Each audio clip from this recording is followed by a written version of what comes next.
நமஸ்காரம். நான் இன்னைக்கு நார்த்தங்காய் வச்சு எலுமிச்சம்பழ சாதம் மாதிரி ஒரு சாதம் பண்ண போகிறேன்.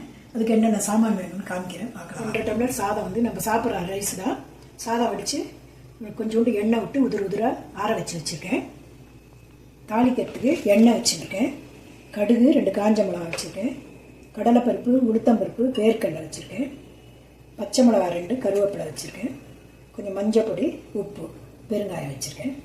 3 பழம் எடுத்து வச்சுருக்கேன். இது ஜூஸ் எப்படி வருதுன்னு தெரியாது, அதை பார்த்துட்டு நம்ம அது பண்ணலாம். கொஞ்சம் வாயில் குத்தி பாருங்க. கசப்பாக இருந்தால் இந்த சாதம் வேண்டாம், அதை ஊறுகாயெல்லாம் போட்டுக்கலாம்.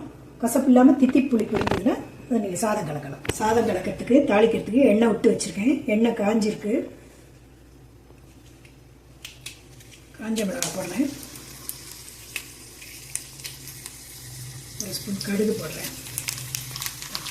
கடுகு வெடிக்கட்டும். நல்லா பறிச்சுக்கிறேன். உளுத்தம்பருப்பு போடுறேன். வேர்க்கடலை போடலாம்.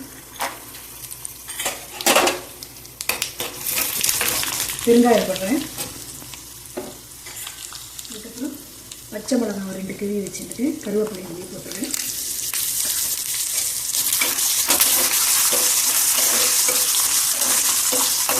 கேஸ் ஆஃப் பண்ணிவிட்டு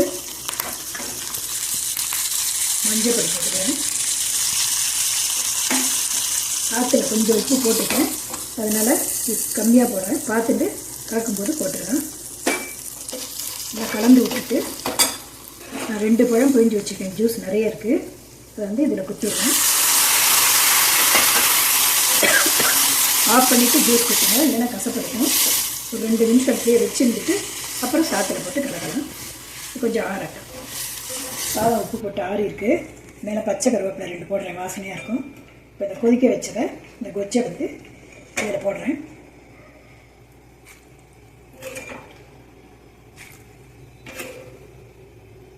எல்லாம் தாளித்து கொட்டிட்டு சாத்து மேலே கையில் சொட்டு எண்ணெய் விட்டு நல்லா கை போட்டு கை க்ளீனாக பண்ணிவிட்டு கையில் போட்டு நல்லா கலந்து வச்சுக்கோங்க. அது மாதிரி நல்லா இருக்கும். அது நீங்களும் இதே மாதிரி தான் பண்ணி பாருங்கள். பண்ணி பார்த்துட்டு சொல்லுங்கள். நான் அடுத்த வீடியோவில்